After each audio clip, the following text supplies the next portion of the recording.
Welcome everyone to this week's video lecture for History 1306, or U.S. History after 1877.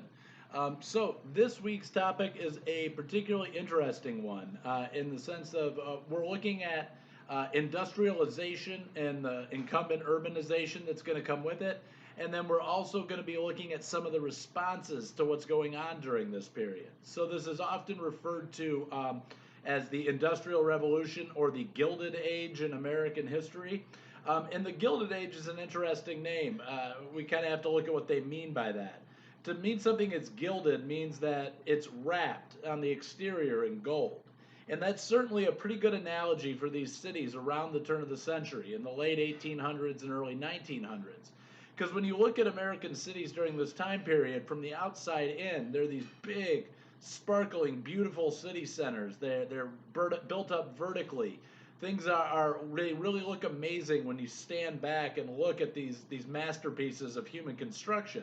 But then when you go inside and you actually start traveling down these city streets, you see urban decay, you see poverty, you see crime, you see disease, you see basically pestilence and filth, bad sanitation. This is what they're talking about. So when you look at the city from the outside, it looks like this amazing monument to human ingenuity. But when you get down, you see the cost, the actual human cost. When you go look at the streets, you're seeing a lot of problems in these cities here as well. And so really what I want to try and keep this video lecture short because there's some really big key ideas that we need to zero in on here. And really the emphasis of this particular lecture video is going to be describing industrialization and how that process is playing out. And then looking at two very different responses to it. When you start to see poverty, crime, lack of sanitary living conditions grow in these cities, there are two polar opposite responses. And they're ones that unfortunately are not exactly new in American history. There is one faction of American people known as nativists who are going to rise up and say every problem we have in these cities is due to the recent flood of immigrants coming in from Europe. And they're going to pin all of America's urban problems on the immigrant class. And they're going to try to correct what they see as urban problems by attacking the immigrant groups and trying to zero in on them and ice them out of American society. And then there's another group of people who look at the same problems. They see the same issues. They see the poverty. They see the disease. They see the lack of sanitary living conditions. And they look at it from a very different vantage point. They say this has nothing to do with immigration or nativists and nativism. This has everything to do with a failure of our federal government.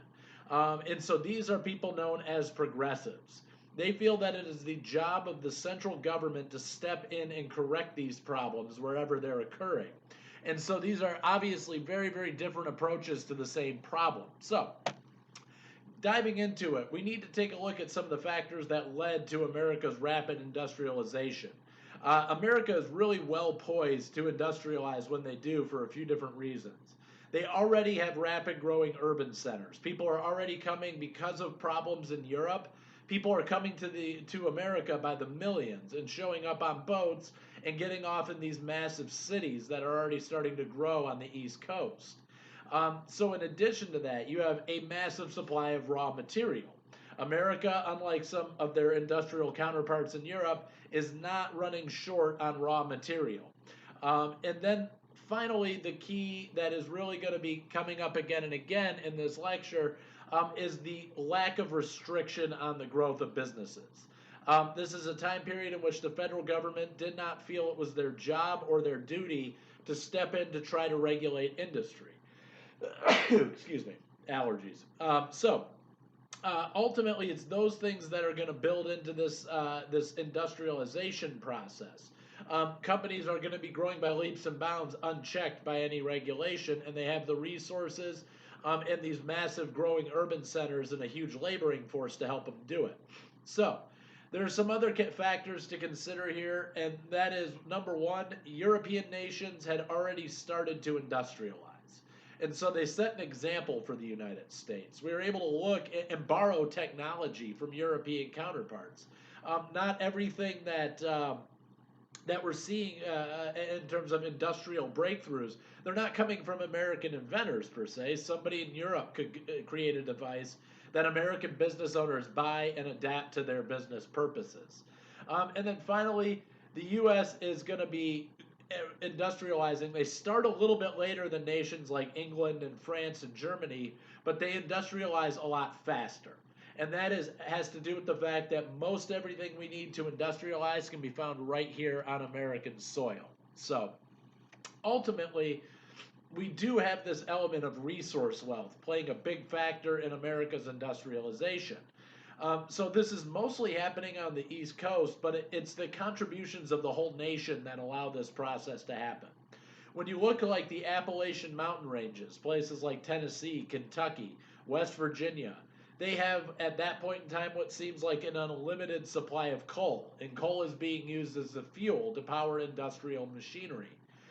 The upper Midwest is rich in iron and lumber deposits. Iron ore is really critical because steel will become the primary building component during the Industrial Revolution. There's still wood framing, so timber and lumber is important, but more often than not, when we start seeing these skyscrapers coming up, when they're no longer building 2 to 3 story buildings, they're going up, up, up. What ends up happening is they need to start building the frames of these buildings in steel. So, in order to make that steel, you need a lot of iron, raw iron, and that's dug out in places like the Upper Peninsula of Michigan, Wisconsin, those areas in the Great Lakes. The South and the Plain States are still agricultural hotbeds and beds of the ranching industry at this point in time. So those areas are largely staple crop and cash crop production. So we have places like Texas and Oklahoma committing to the ranching industry. We have Nebraska, Iowa, Kansas. These places become the breadbasket of America. You still have the American South, the Deep South, and the Black Belt, that region of basically Georgia over to East Texas. They're still engaged in cotton production. And then in the West, there's a lot of gold and silver mines, and they also have an active agricultural industry out there. So they're growing things that are a little bit different from the southern states and the plain states. They're focusing more on apples and berries and pears and grapes. But what from that sort of breakdown, what you can see is that America is not running short on material. All the material we need to sustain ourselves is there. This is really different from Europe, and there's a reason that Europe at this point in time is conquering territories in Africa and calling them part of their empire, colonies. Same thing in Southeast Asia. And the reason is they don't have resources like we have in the United States. If they want these resources to industrialize, they have to get it. If they want lubricant for their industrial machinery, they have to go to West Africa and buy it from the Niger Delta. And so that's where they're going and they're having to go get their timber, their iron ore. All these other things that America has, they don't. And so they are going out and conquering other areas of the world to get it, whereas America is producing it internally, and that's allowing us to expand and industrialize and urbanize much more quickly. So the other key factor I mentioned was complete unchecked economic growth in American society and in the commercial sector. And that gives rise to this idea that you really, really need to understand, and it's something that's going to come up on our exam again and again. And that is this idea of laissez-faire economics. That is the approach that the American government and most American industrialists want to take during this time period. At the end of the 19th century and the beginning of the 20th century, laissez-faire economics is the prevailing belief in America's economic sectors.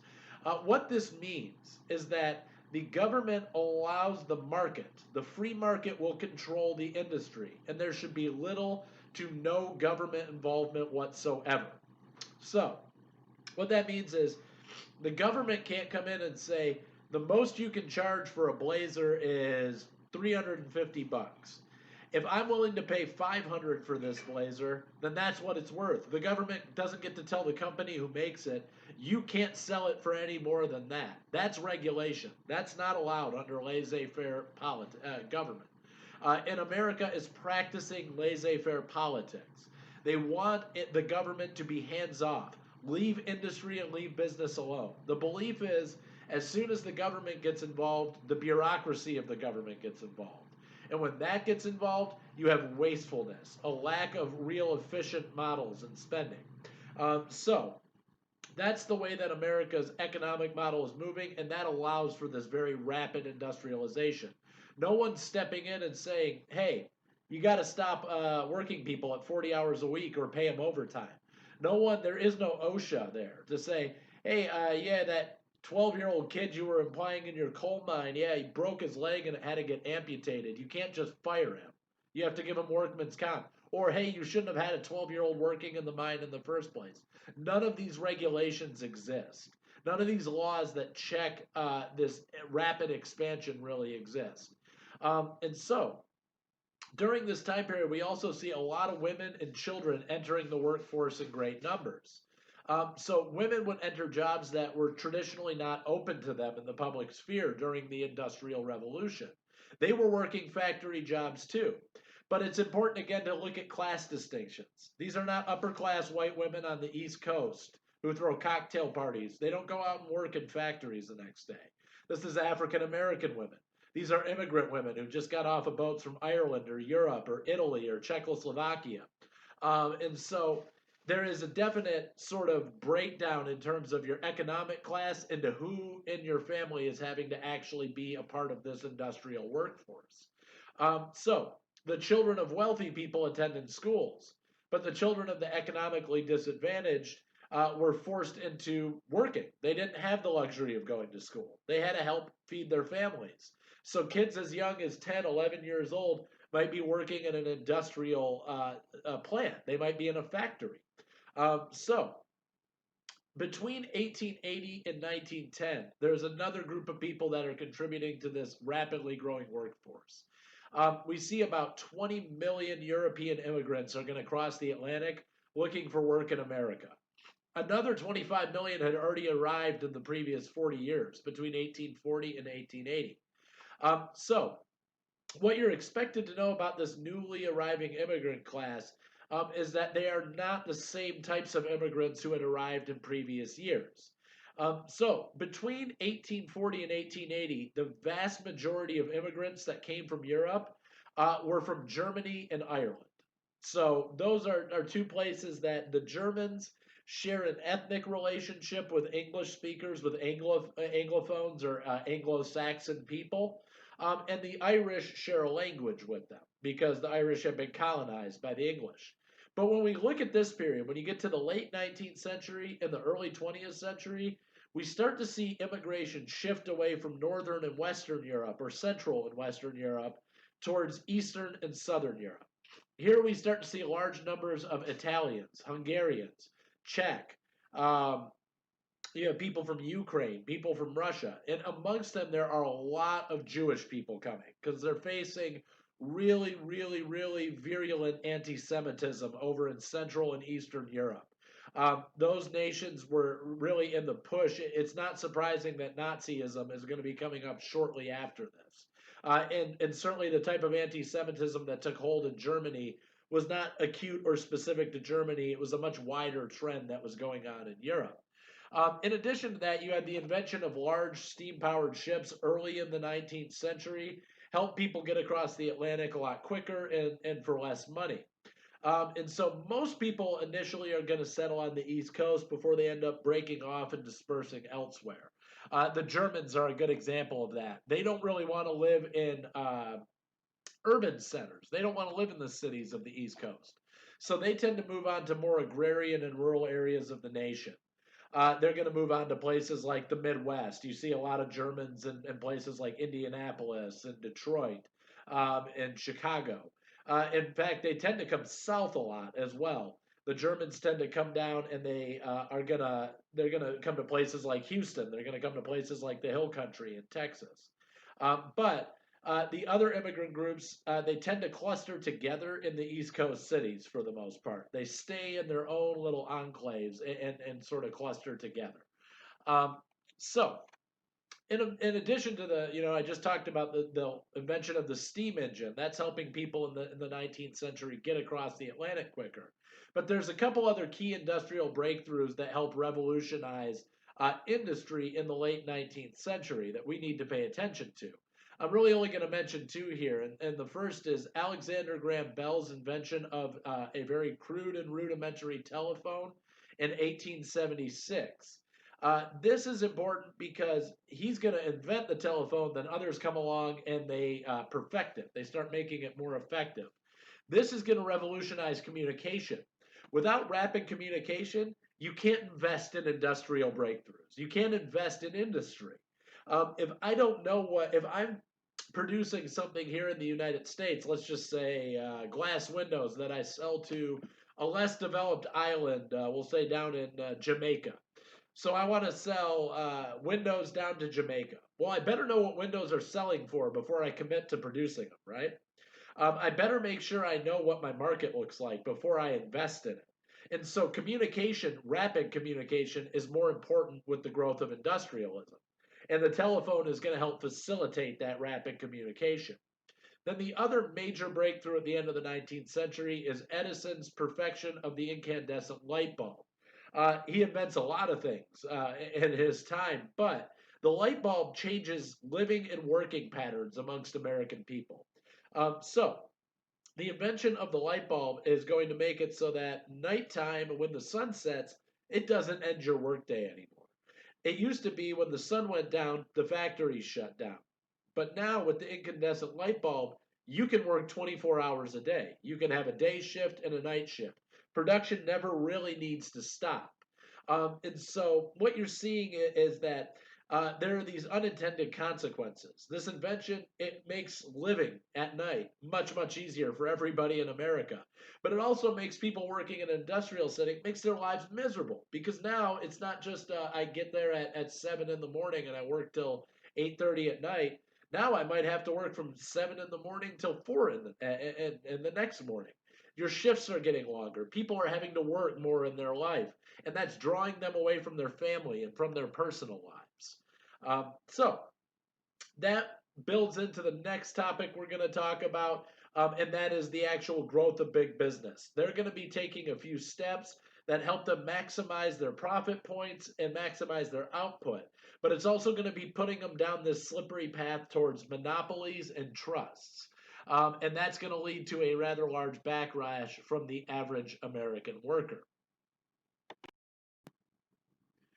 So most businesses before 1865 in America were rather small. They employed small workforces, and their sales zones are small. So if you were running a business here in Houston, you're selling your product here in Houston or at the maybe Southeast Texas.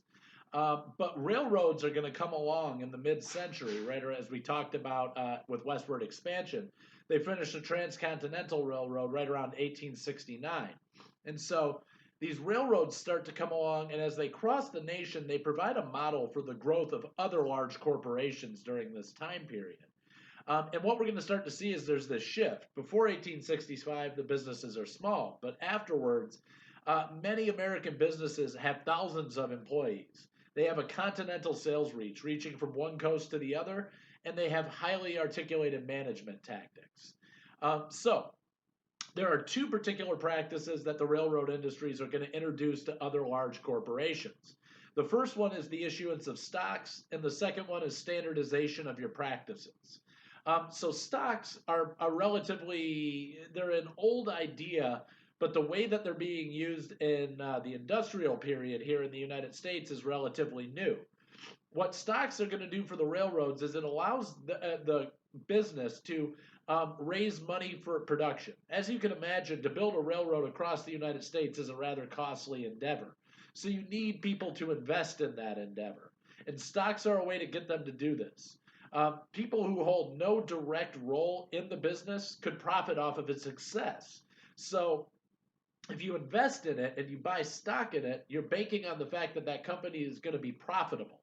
And so it basically creates a situation in which the average American citizen is now vested in the well-being and the growth of the corporation. So That's one practice that the railroads are gonna. They're always in competition to beat out the neighboring company to be the one that gets the big governmental contract. And stocks are a way that they can raise the money to help them do what they need to do to get these contracts. Then you have standardization. So, establishing uniform construction, time zones, which are a relatively new idea at this time period, and hierarchical business management models are really, really important. And so, if you think about it, if I'm building a railroad and I'm going through Texas, and my company who builds it in Texas uses 4-foot wide rails. When I get into Arkansas or Louisiana, they have to use 4-foot wide rails or it doesn't work. The train can't go on 4-foot wide rails and then stop, expand its wheels out, and then go on 5-foot wide rails. So they need to standardize. They need to establish what time it is. If I'm going to have a train that starts in New York and ends up in Los Angeles, I need to have some standardization of the time in these two places. So this is a very important business model that they're going to start to, like I said, it starts in the railroads, but it spreads to other industries and other sorts of corporations. And they also start with this new idea of sort of building a hierarchy within the business model. So when you look at a business today, they're massive. You go, there might be 50 people in a big business's accounting firm alone. Then they have the legal department. Then they have PR and marketing. Then they have human resources. Then they have upper management.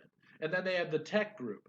This starts to take shape. This model for the American business takes shape during the Industrial Revolution. You have your average factory worker as basically a number. He's a robot. They're not skilled workers. It's basically, I need you to come in and pull this lever, and then the machine does the rest. But you need somebody who's above the rank and file worker. That's a manager, and he's going to do his specialized thing. He's going to get paid a little bit more money, and he's going to make sure all those workers are showing up on time and doing what they need to do and not showing up drunk, and they're being productive, and they're not creating problems. And then you have all of these other aspects of the business. You start to see people employed in a much wider variety of positions within a single corporation or entity. And so you're starting to see these businesses get bigger and bigger and bigger. And some people look at this simply as a sign of progress. This is civilization moving forward. We're on this forward-looking march. This is all going to lead to the wealth and benefit of our nation. But other people look at this unchecked and unbridled economic growth, and they say, this is a problem, and this is what we call a monopoly. What you're starting to see is that corporations, one business is getting so big that it comes to control an entire industry. And this is what we call a monopoly. And the problem with that is if I own an entire industry, I don't have to put out my product at a competitive price. Because who else are you going to buy it from? I'm the only guy there is. I'm the only supplier. So you're going to pay what I tell you to pay. And this is seen, if you look at it, even from a laissez-faire perspective, you could say, this is not a free market. This is a market that's controlled by one entity. Now, it's not the government. It's a person who controls it. And so it's kind of in a gray area when you're a laissez-faire economist. You look at this and you go, monopoly could be good or it could be bad. Technically speaking, if there was competition that was worthwhile in the free market, then the monopoly never could have grown in the first place. So this is what the market wanted, and this is what the market produced. Then there are other people who look at it and go, by the basic fact that you have one person in control of everything, you don't have a free market to begin with. And so this isn't real laissez-faire economics. But this is what slowly starts to happen, is that people build these monopolies out and they take control of entire industries. There's a couple different ways you can do this. And the examples that I gave in our lecture for this week are two methods known as vertical and horizontal integration. And I don't want to get too deep into the economics of all of this, but this is an important aspect. You should know how they're building these monopolies. So under vertical integration, this is how it happens. And the example I gave you in the PowerPoint lecture for vertical integration was the meat packing industry. So if I'm the guy in control, if I'm using vertical integration to monopolize the meat packaging industry, this is how I do it. I own the cows that are wandering around out in East Texas and in Oklahoma. They're all mine. I own the cows. I own the ranch. Then I own the slaughterhouse that cuts them up into live animals to usable meat. Then I also own refrigerated railroad cars that we pack the meat onto. And then I also have cooled off warehouses up in Chicago, in Detroit, in New York, in Boston, in Philadelphia. And I move the meat all in my rail cars up to my warehouses. I own the packing plant that packages the meat. And I own the delivery wagons that take it out to the stores that sell it to you. So basically, under vertical integration, I own the entire meat packing industry because I own every facet of production from top to bottom. I own the cows all the way up to the store that sells you the meat. I own everything. And so I monopolize the meat packing industry. So that's vertical integration. Under horizontal integration, this is a different method. And the example that I've given you in the PowerPoint is the oil industry. So let's say I own a massive U.S. oil company is what we'll call it. And then there's also a Houston oil company, and an Austin oil company, and a Florida oil company, and a Detroit oil company, let's say. So these are all independently owned, and they're competitors to me. I own this big national thing, but they're all selling locally. They're all my competitors. This is horizontal integration. What I'm going to do is I'm going to come down to Houston, and I'm going to say, I got more money, I have more resources, you are going to become part of my industry. I'm going to buy your oil company here in Houston. Then I'm going to go to Austin and I'm going to buy his. And I'm going to go to Florida. So at the end of the day, every single refinery in America, even if it's we'll call it the University of Houston Downtown Oil Refinery. I own that, and I own the Port of Houston Oil Refinery. And I own the Clear Lake Refinery. And I own everything. I own Texas's refineries, and New York's, and Colorado's, and Florida, and Michigan. And that every refinery in the nation belongs to me. They might all have different names, they might all work in different areas, but I own them all. So at the end of the day, when you're buying oil, you're buying it from me. Just in the same way as under vertical integration, if you were buying meat, you're buying it from me. You have nobody else to go to. I own every aspect of that business. And this is how monopolies are made and born. So another way that these trusts, these monopolies are built is through the emergence of something called a trust. Under the trust system, what would happen is if I'm John Rockefeller and I'm a big major player in the oil industry, or if I'm Andrew Carnegie and I'm a monopolist and an industrialist in the steel industry, what I'm going to do is put together a trust. And this is how it works. It's a board that regulates the industry across the country. And there's individual trustees who are voted onto this board. And so what this is going to do is basically it's a sort of a conglomeration of everybody who works in oil in the United States. We all have trustees that speak for every single company that produces oil. And this is another way to build a monopoly. This is what I'm going to do. You own little rinky-dink Houston Oil Company, and I'm John Rockefeller. I own U.S. Oil. I'm going to come down to you and I'm going to say, look, you can sit here eking it out trying to compete with me. I'm going to build a place across the street anyway. I got more money. I'm going to run you out of business. That's what I'm starting with. That's how I shake your hand and say, hi, I'm John Rockefeller. I'm going to run you out of business because you can't compete with me. But I got an option for you. How about this? I'm going to put a trustee in charge of making the decision for everything that happens in the oil industry, and you're going to agree to abide by whatever decision this trustee makes. And this board that sits in New York City, they're going to make decisions about what you do here down in Houston. When it's all said and done, the board is going to take all the profits for oil in the United States, and we're going to look at what we all made, and then I'm going to split it up and everybody gets a percentage when they're done. So long story short, I'm going to come to you owning Houston Oil, and I'm going to say, what do you make, $1 million a year? How about this? You sign everything over to this trust, and you allow us to make the decisions for the industry. And then when it's all said and done, I'm going to pay you out 5% of our total, and that comes out to $3 million. So you're getting more money, and I'm the one controlling the industry. I still have my monopoly, but I didn't have to buy your business. And so this makes practices like price fixing and supply controls possible for American industrialists. When the trust gets together and meets, when the trustees all come together, we say, All right, how much do you want to sell oil for? Well, I'm not letting it go for less than 250 a gallon. Okay, then everybody sells for 250 a gallon. We all make money. That's a good price point for us. That's a monopoly. And this gives rise to a practice known as holding companies. When you're practicing horizontal integration, when you're trying to buy out other corporations, you start what are known as holding companies. These are basically shell companies. They buy out competitors. That's all they do. So I own U.S. Oil. I'm John Rockefeller, and I want to buy out Houston Oil Company. And the guy who owns the Houston Oil Company, he doesn't want to sell to me because he sees what I'm doing. I'm running everybody else out of the industry. So rather than Rockefeller or U.S. Oil buying it, I'm going to set up, let's say, Texaco Oil Industry. I'll just make up a name there, Texaco. And I'm going to use that to buy every oil industry and every oil producer in Texas. But they don't know they're actually selling it to me, John D. Rockefeller, who owns U.S. Oil. And so it's a way to sort of secretly buy out all your competitors if you're practicing horizontal integration. And so the creation of trusts raises a lot of alarms in the American public. And this is going to bleed over into politics. All of a sudden, at the end of the 19th century, it becomes very, very fashionable for politicians to engage in what they call trust busting.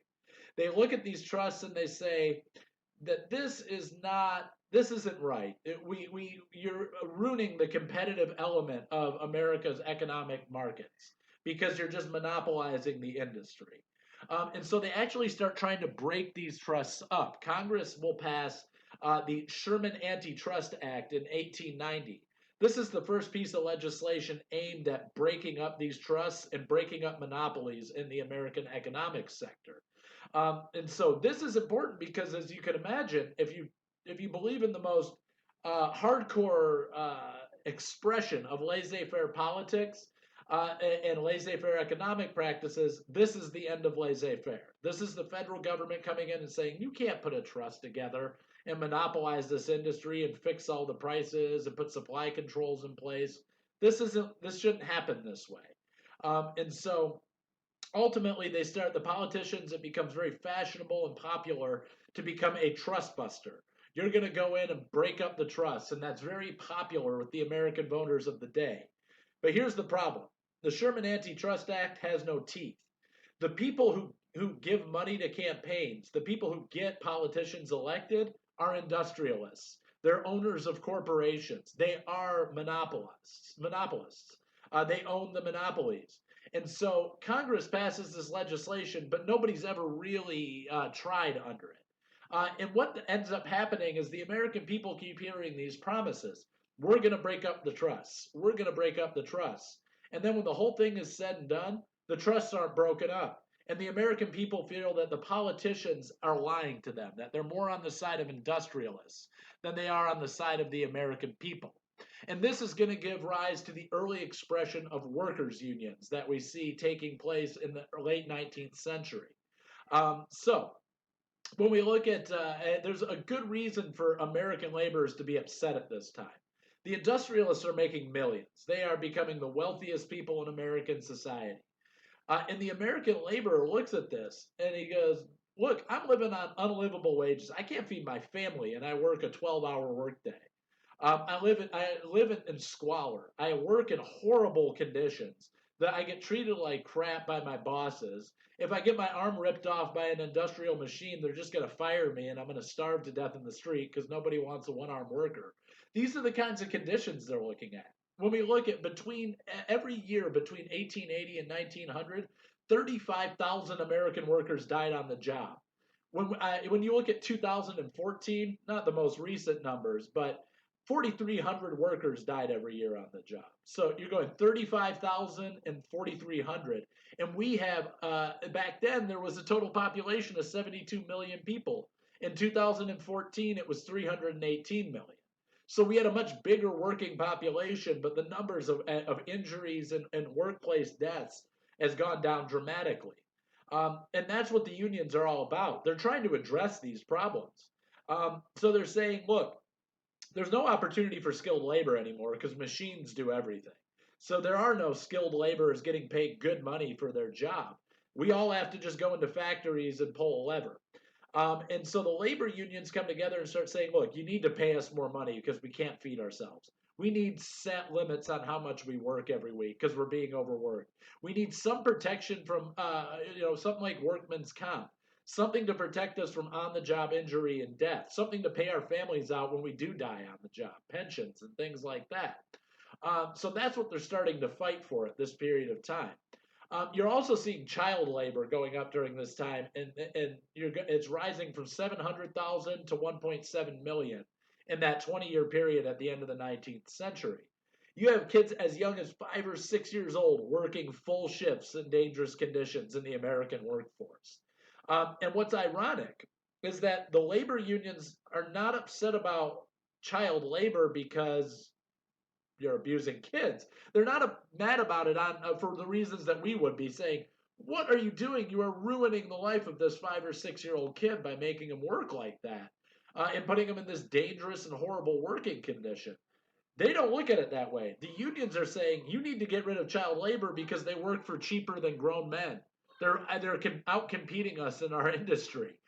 People are hiring them before they hire us. That's actually why we got rid of child labor in this country. It wasn't because of the treatment of kids.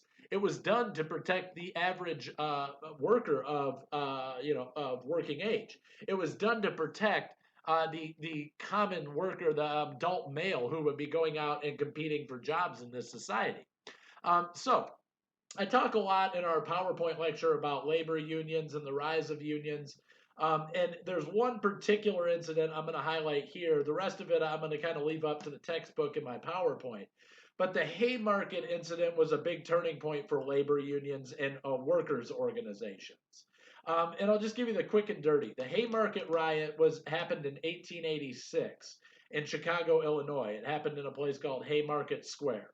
So on May 4th, 1886, a bunch of workers gathered in Haymarket Square, and they were protesting the death of 3 labor strikers, people who were out in previous days picketing corporations. They had been beaten to death by labor police. And so on May 4th, even more workers got together in Haymarket Square to protest their deaths.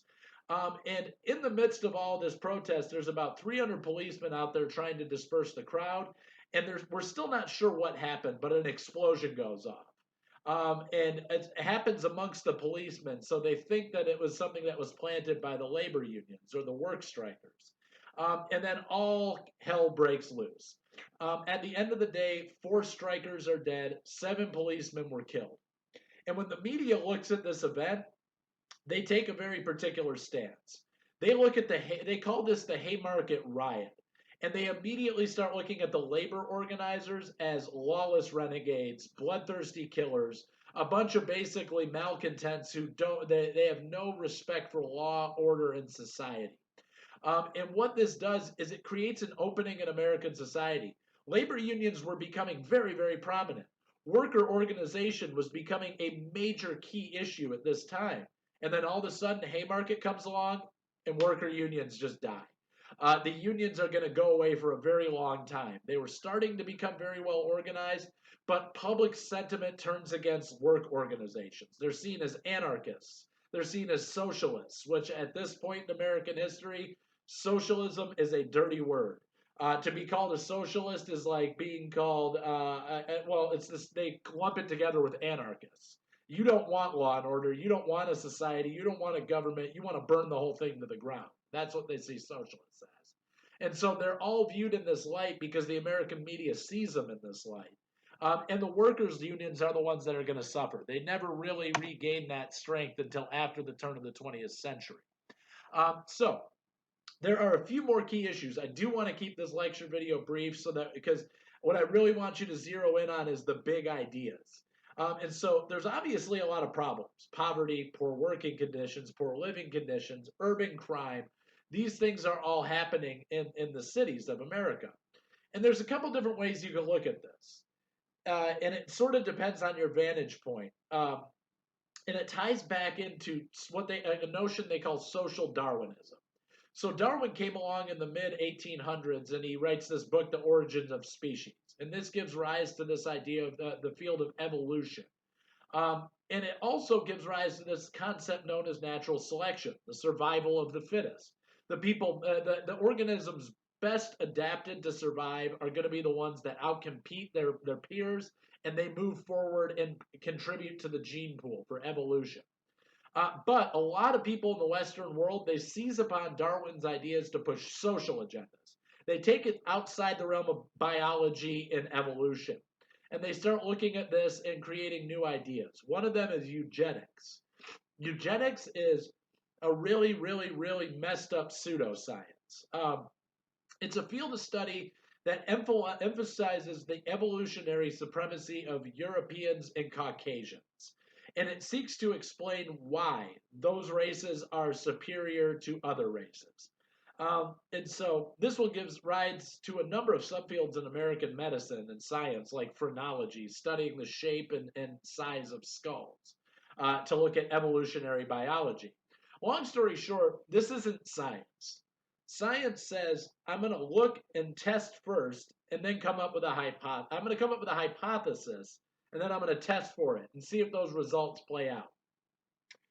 This isn't a hypothesis. What they've come up with is a conclusion. They're not asking, are Anglo-Saxons a superior race? Are they evolutionarily more attuned to other races? They're not asking that. They're saying they are. We know it. They've come up with their conclusion. Now they're going to go back and test different theories as to why that might be the truth. And so that's what makes it a pseudoscience. It's not a real science. Real science tests hypotheses. They're already testing a foregone conclusion. So they're saying that they start eugenics with going, Anglo-Saxon white people are the peak of evolutionary perfection and everybody else is underneath them in a certain order. Now we look to see why the order played out the way it did. So clearly it's not a real science. Another outcome of this idea of evolution and natural selection is something known as social Darwinism. Eugenics are going to become important because they kind of become the backbone of Nazi ideology. There's certainly an underpinning of white supremacist ideology in this country, but social Darwinism is far more pertinent to our immediate discussion here in the industrial period. Social Darwinism is a theory that suggests that those people who aren't succeeding in society are weak, and thus they naturally were selected for extinction in our society because they have been outcompeted by their peers. In other words, if you're poor and you're dying in the street, it's because you're weak and you deserve to die in the street. And our society would be better off if your gene pool ended and you don't contribute to the next level of human society. We don't want you in our society. We are all moving forward. We've been selected, the wealthy, the people who can take care of themselves. If you're not part of that group, then you are scum in the gutter who deserves to be scum in the gutter. That is the social attitude of many, many Americans in this time period. And in particular, that's the mindset of a lot of industrialists.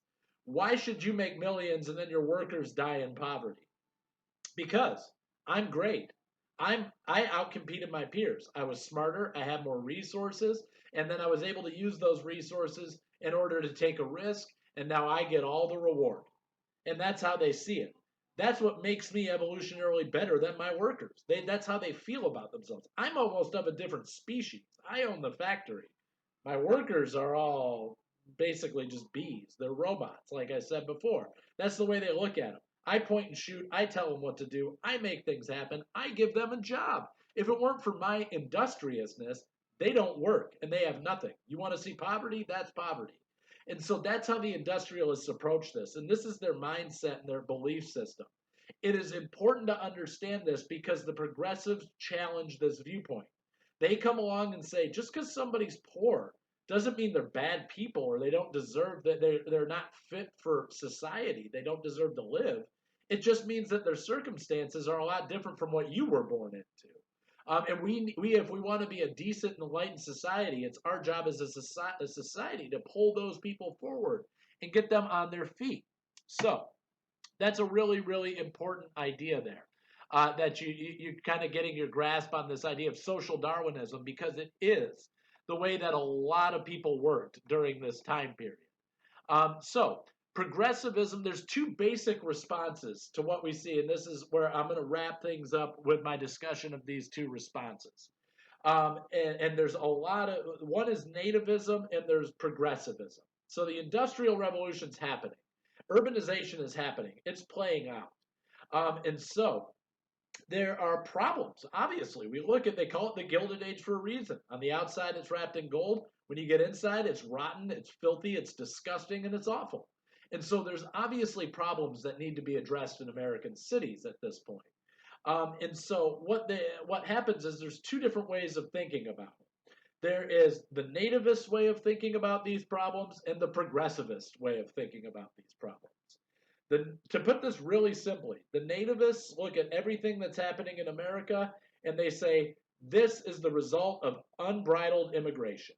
We let everybody from every terrible place in Europe come on over here. We don't get the lawyers, we don't get the judges, we don't get the educated, we don't get the academics, we don't get the philosophers, we don't get the politicians.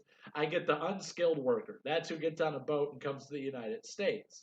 And so they're looking at what's happening in America and they're saying, of course our cities are filthy. Of course our cities are impoverished. Of course they have problems. We just keep taking in millions and millions of immigrants with no skill sets, and they're the ones that are creating all these problems in the American city. So that's one approach to looking at it. When they see industrialization and urbanization and the incumbent problems that come with these processes, their immediate reaction is blame it on the immigrants. And so that is what their gut reaction is. Is always, there's a problem. What's the problem with the city? Crime. That's, well, if we didn't have all these Irish people here, there wouldn't be so much crime. America should be a nation for native-born Americans. That's what nativists think. And so that's how they believe, and they think we can fix these problems by kicking immigrants out, not allowing them citizenship, not providing resources to help them get on their feet. That's what nativists are all about. And we'll take a look at the ideology here in a minute or two in a little bit more depth. But then on the other side, you have progressives and progressivism. This is a belief that social reform and advocacy for the underclasses is necessary to reflect that society is moving forward, or, as the name suggests, progressing. In other words, the progressives believe that education poverty.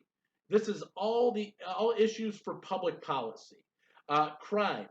All of these things are issues that need to be dealt with that by the federal government. They're going to say class inequity, racism, poverty, crime, dirtiness, lack of sanitation. It is the job of the government to fix all of these problems. They owe that to the American people. And so this is a major shift. Americans, up until this point, nobody thought this way. Our government was not one in which there was a precedent for the government taking care of you as a citizen.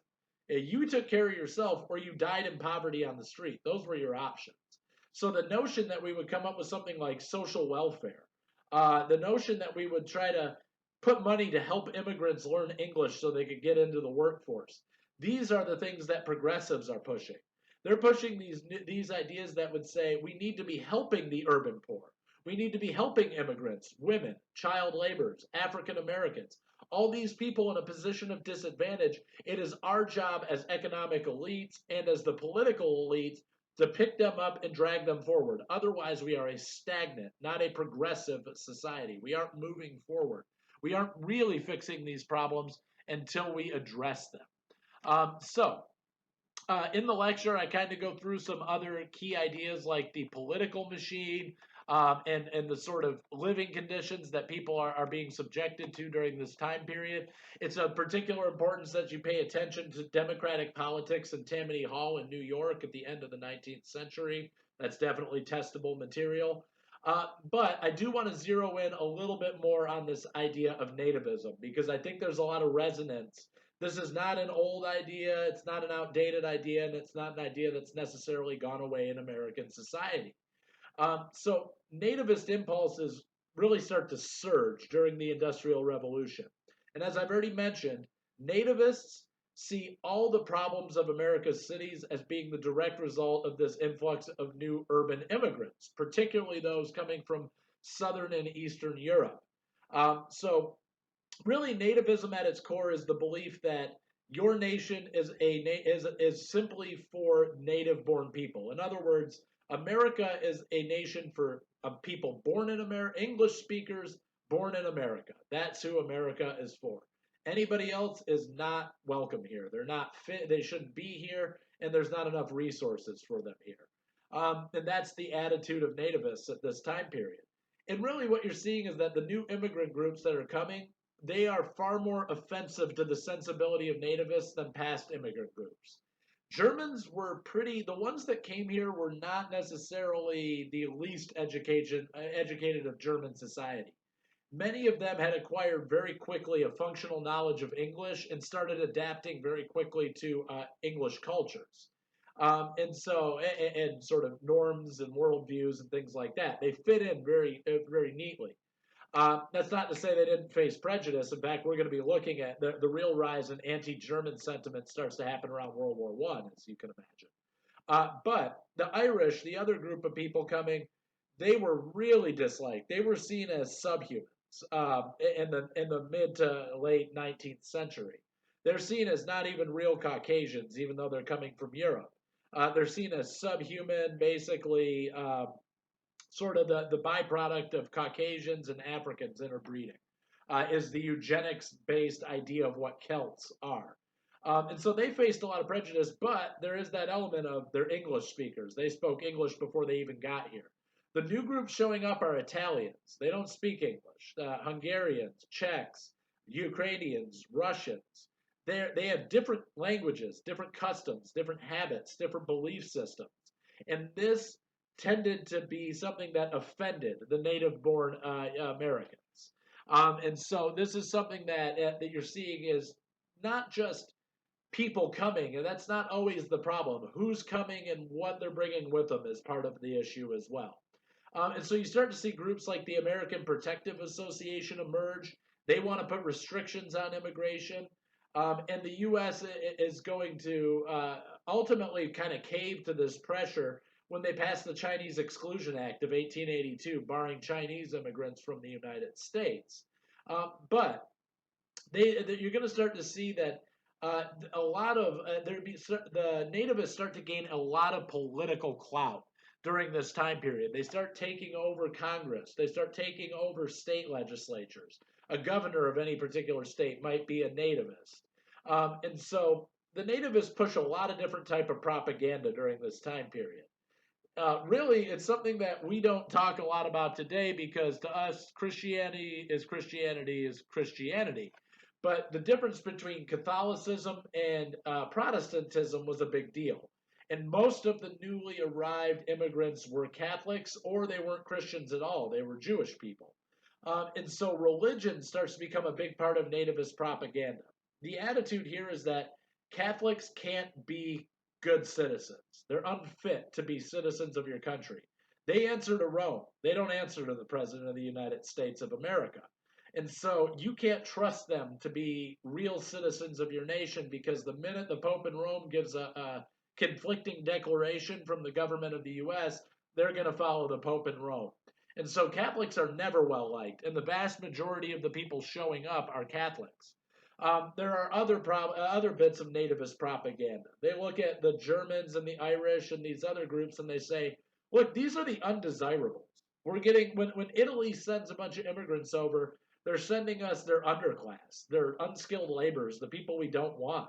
We're not getting the desirables. They look at Ireland and Germany and they have very acute rhetoric for them. They're both drunks. The Germans are well-known beer brewers. The Irish, distillers of whiskey. So they say, look, all we ever get is chaos in the streets because we're getting a bunch of drunken scumbags over from Ireland and Germany. We're not getting the upper class. We're getting the drunks. We're getting, again, the undesirables. And you can hear where a lot of this rhetoric is very, very similar to what you hear today as when we hear people talking about immigration in this country. And you can look at the propaganda I posted in the PowerPoint. They put the Celtic woman, they make her seem quite barbaric or monkey-like. Or ape-like. And so they're trying to say, look, she's less than, here's an Anglophone woman, a picture of beauty. Here's a Celtic woman, basically a subhuman or a mongrel. And so they're looking at them from that perspective too, saying, you're not like us. You're ethnically different. Nativism outside the East Coast cities is a major problem. Down here in the American South and in the Southwest, Spanish speakers, anybody of Mexican descent was facing serious, serious nativist impulses. They weren't being welcomed with open arms. You go to the West Coast, and you see strong, as we looked at in our discussions of westward expansion, you see strong, pushes to get rid of Asian immigration in the West Coast. So that's what nativism's all about. Here's industrialism coming along, and we have a bunch of byproducts, a bunch of problems. The nativists come along and say every one of those problems is the result of immigration, and if we get rid of the immigrants, we get rid of the problems. Problem solved. That's their solution. On the other side of the coin, you have these people called progressives. And the progressives say, no, we have a responsibility as a society. The immigrants aren't the problem. The problem is that our infrastructure is being overtaxed because we have millions of people, and we need to start providing for them. So we need to invest in our infrastructure. We need to start providing protection, education, things that get these people set up on their feet so that we, instead of just saying the immigrants are bad and they're the source of all our problems, they say the immigrants can be helped, and then they will no longer be a problem anymore because they're not living in urban poverty. And so they start to set up things like settlement houses. These are designed to help immigrants integrate into American society.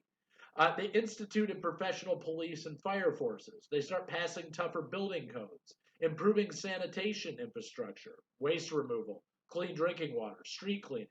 One of the things they look at is urban parks. As the cities start building up and becoming more urban, they start building more green spaces, seeing that we shouldn't really be so cut off from nature living in these American cities. And they also start to pass compulsory education laws, trying to get immigrant and underclass children, people who would be considered the urban poor, don't have their kids working in factory. If you want the next generation not to be so poor, you put their kids in schools, not on the factory floor. And so these are the kinds of solutions that progressives are coming up with. They're always looking to Americanize immigrant children. That's where, back when I went to school, I doubt they even do this anymore, but maybe some of the older ones in class will remember.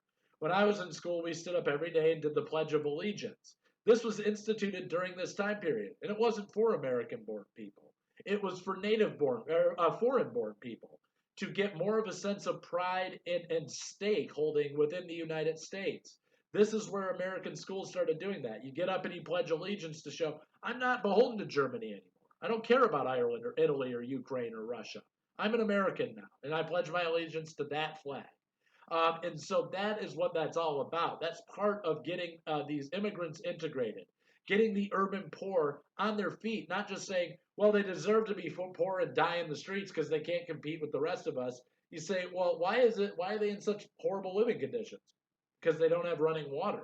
Well, let's get running water pumped into them, and maybe we've helped fix that condition.